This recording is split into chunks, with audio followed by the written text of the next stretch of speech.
Right, so the fragile ceasefire in Gaza, which had so many failed attempts before finally a plan that was accepted by both sides succeeded, even if Donald Trump was the one who eventually forced Benjamin Netanyahu into that so he could milk it for his own benefit, has now effectively been shattered as Israel has resumed military operations in the Gaza Strip. This escalation, marked by airstrikes, ground assaults and a blockade on humanitarian aid, has drawn widespread condemnation both inside and outside Israel, another escalation caused by Netanyahu, with help from the US to change the terms of the ceasefire ahead of moving to the next phase.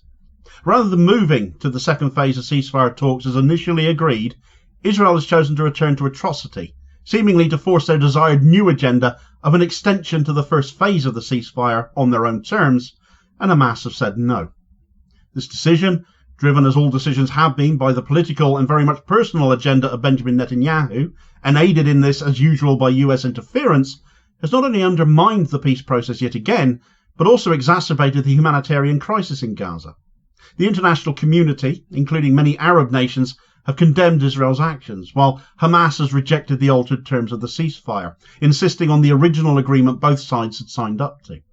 It is the last thing anyone wanted to see, but it's also seemed for too long to have been a foregone conclusion we would end up back in this situation again. Right, so the ceasefire in Gaza, which for so long seemed utterly unachievable and was therefore hailed as a significant step towards de-escalation and humanitarian relief for Gaza, has, sadly it would appear, all but collapsed. The first phase of the agreement included a temporary halt to hostilities, the release of hostages on both sides, and the delivery of humanitarian aid, which we have seen, though not nearly enough of the right aid. Yet, regardless of that, it has broadly been successful. The second phase, which was supposed to follow, aimed to address broader issues, such as Israel leaving Gaza completely, the beginning of reconstruction efforts, the release of all remaining hostages, and long-term peace negotiations to make this ceasefire permanent.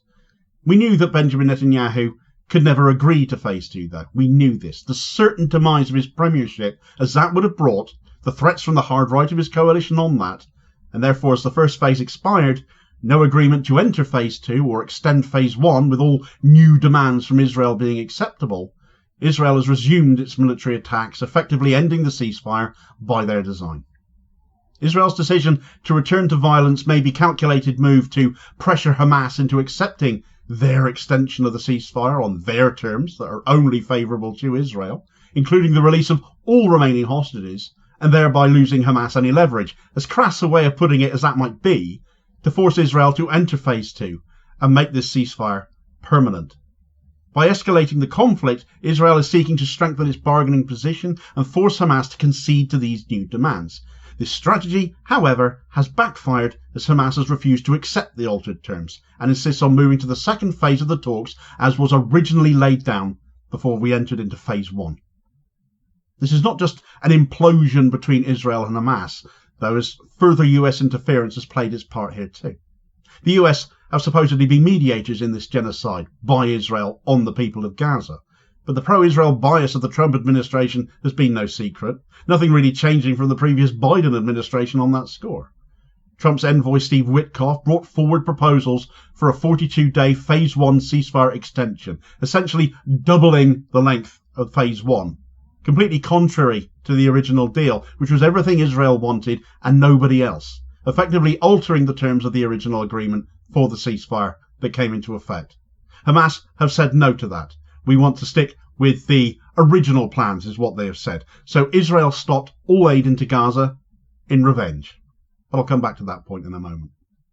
Prime Minister Benjamin Netanyahu's political agenda also plays a significant role in the escalation, though. Facing domestic pressure and a fragile coalition government, Netanyahu has used the conflict to consolidate his position and divert attention away from difficult internal issues that he can't get agreement on.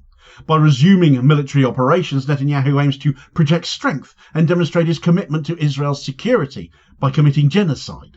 However, this strategy has drawn criticism even within Israel, with some politicians and analysts arguing that the return to violence is completely counterproductive and risks further destabilisation. To that I say no shit Sherlock.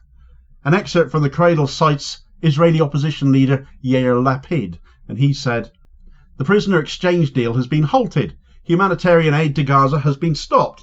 The government has approved the mobilisation of 400,000 reserve soldiers. What is the goal? What objective has Israel set for itself? Has the government decided to abandon the prisoners, and if so, why? For what greater national purpose? If we return to war, what is the objective of the war? Who will replace Hamas in the end? Lapid said. Once again, the government is acting without a plan, without a vision.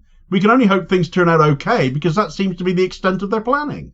Obviously, the resumption of hostilities has had devastating consequences, not least for the people of Gaza. Israel's decision to block all humanitarian aid entering the Strip has exacerbated the already dire humanitarian situation there. Aid organisations have warned that the blockade is leading to starvation again, with essential supplies such as food, medicine and fuel running critically low amidst a return to panic and hoarding of supplies. The use of starvation as a weapon of war is a war crime, but when Israel never get held accountable, why should they care? International law only ever seems to apply to others. In addition to blockading aid, Israel has announced plans to cut off electricity and water supplies to Gaza next as well, further compounding the humanitarian crisis and seeing Israel returning to measures of collective punishment as we saw them do before. Again, a war crime. And again, these plans have been criticised as violations of international law and human rights. But in a sign that the ceasefire is at this point to all intents and purposes over, one of the most alarming developments has been a renewed Israeli assault on Rafah.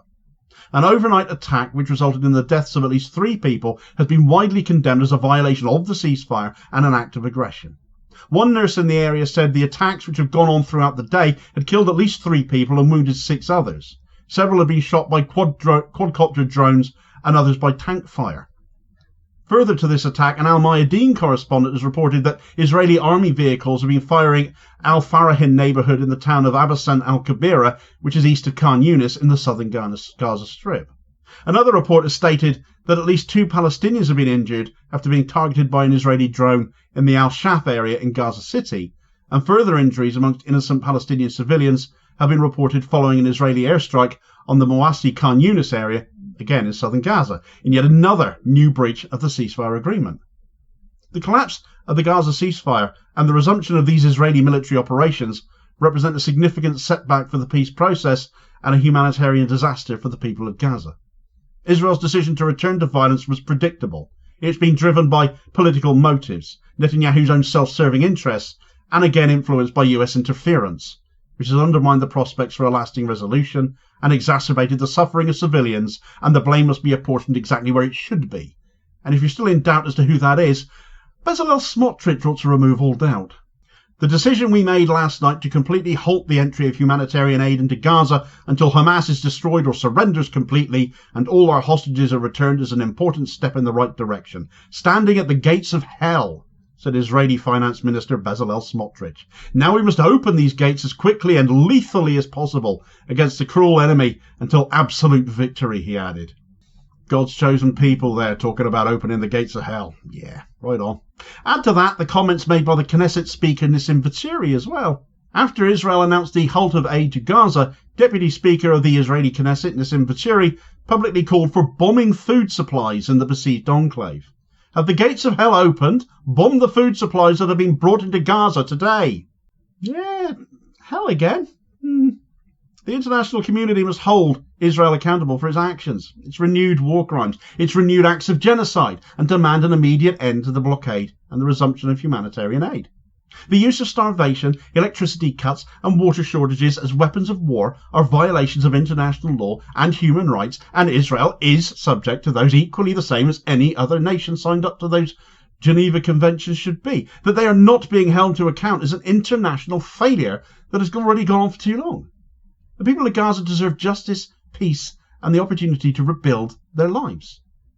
For more on the blockade of humanitarian aid and the retaliation Netanyahu has already invited on himself and Israel, particularly from their immediate neighbours, you can get all the details of that story in this video recommendation here as your suggested next watch. Please do also hit like, share and subscribe before you do so, though, so as to ensure you don't miss out on all new daily content, as well as help support the channel at the same time, which is very much appreciated.